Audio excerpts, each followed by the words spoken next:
Yeah. Salam.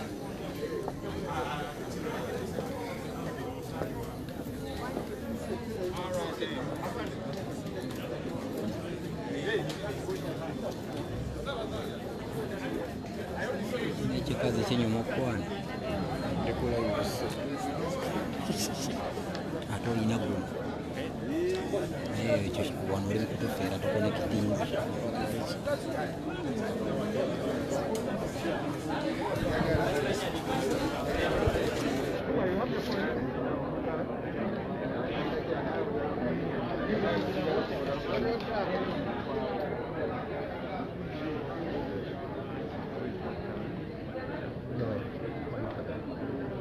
Runo mbadde ngenda wuliriza story ya Nakawa kaninde oludde bane nfuluma nga bazze wano nga bali wano batuuka wano.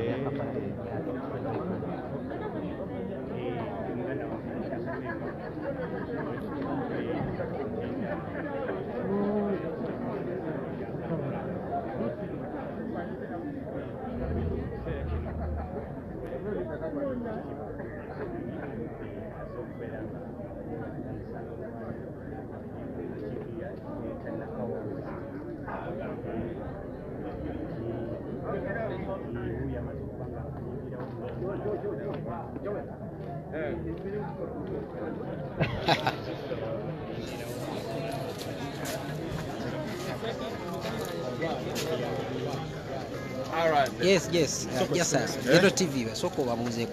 Ghetto TV? Yeah.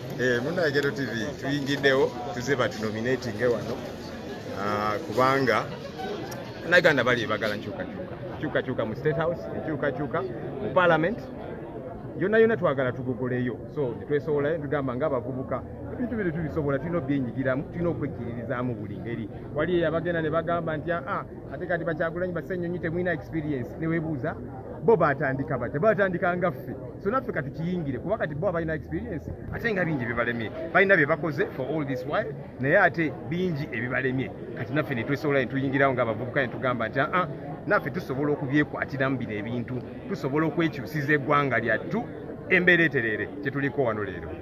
Yeah, just prefer in English. Yeah, so we are here to get nominated. I'm being nominated for the Nakawa West Member of Parliament seat.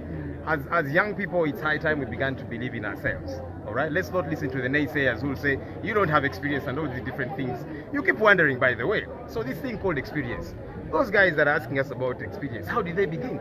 They began just like us, all right? So young people, let's begin to believe in ourselves. And that's what we are doing. So we want to sort out not just State House, but Parliament too. We need leaders there that are credible, leaders that are going to serve the people. That's what we are up to, and that's why we are here. And the fashion. The fashion with my madam. Well, we just said, you know what, let's...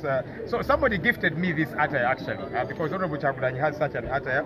So there's a friend of mine who said, let me gift you a similar one to that of Honorable Chakulanyi. And my madam also said, okay, let me make a similar one. And so here we are. So tell us about your agenda. What kind of, as a legislator, what kind of Agenda do you bring on the legislation are you looking at specifically? So Article 79 of our country's constitution, the 1995 constitution as amended, provides for the cardinal roles of a member of parliament. Therefore, one is legislation, the other is representation, the other is the budgetary process, and then last, but certainly not least, the oversight. Okay, that we get to look at what the executive is doing to be sure they are doing things the right way. So representation, you get to represent your people. Nakawa West is unique in its own way. It's got 13 parishes. It's got Bukoto 1, Bukoto 2, it's got Tinda, it's got Chanja, Chiwatule, Naguru 1, Naguru 2, it's got Banda, Chambogo, Nabisunsa, UPK, ITEC, and Upper Estate. Each of them is unique in its own way, but they're also similar in many respects. You find many young people that are grappling with one challenge too many because there's no opportunities for them. The ground is not leveled. Those young people need a voice. There's many women. I meet many women that are fending for their families, and I remember my mother who raised me, how she kept hustling. They're hustling away in markets. Taxes are exorbitant. Those people need a voice as well, all right? That ultimately, the people get to see themselves in a leader, that they get to see their voice represented in the leader. That's very important because we have a parliament that does things that are very troubling. I'll give you an example. So I participated in the OTT protest because they introduced OTT on mobile money and social media usage, and we said, wait a minute, this is problematic because it affects the poorest of the poor.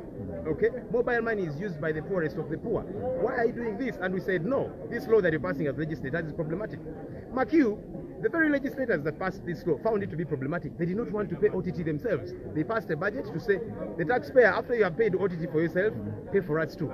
I said, look at this bunch of hypocrites. You earn too much money, you do not want to pay OTT, you want the ordinary person that earns very little to pay OTT.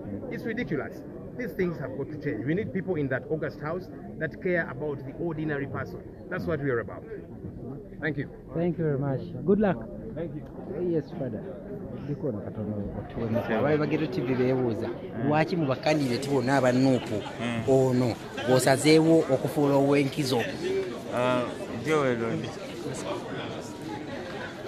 Joel nga ogyeko ekyokubeera just candidate kyali wange nga kyali wange ku law, so mbeera nina okubeererawo kyali wange, ate era y'omu ku baasooka okuŋŋamba mubeereremu ku lunaku luna, so si nti oba ti sosola mu bantu naye badde nina okutuukiriza kyeneeyamu. Ki kyogamba bannayuganda nominations ne zigenda mu maaso jo twalabye nga babalumbye ng'omu ku bafunye obuzibu mu kulumba kitebe kyammwe, message ye kiri bannayuganda? Bannayuganda bakimanye nti bino bya ddala era tuli mu dictatorship eya ddala, si bya kusaaga, era yino opposition eya ddala ddala kundooza mukirabye ebbanga lyonna babadde nga opposition naye tebabayisa nga bebayisa abanuufu, kati babeere nga bakimanyi nti no kyonna kyonna ekigenda mu maaso twetaaga enkyukakyuka, omulamwa gwennyini nkyukakyuka mu bukulembeze bw'eggwanga lino, so bamanyi nti nebyo ddala ddala bali mu buwambe, bayinza olowooza banyigiriza ffe, leero bayinza onyigiriza ffe ne basirika enkyabi kiyinza okubatuukako, so ffenna tuyimirire wamu nga tuvumirira effuga. Okay, omulabi waffe oyo abadde Nubian Lee. Omulabi waffe abadde Nubian Lee awerekeddeko Joel Senyonyi omu ku bakandidate ba National Unity Platform mu Nakawa West, era tugenda kuba tubakuwa mpola mpola, so tukusaba ate tukuwumuzeemuko mu kaseera kano. We shall be coming back in a short while. Stay tuned.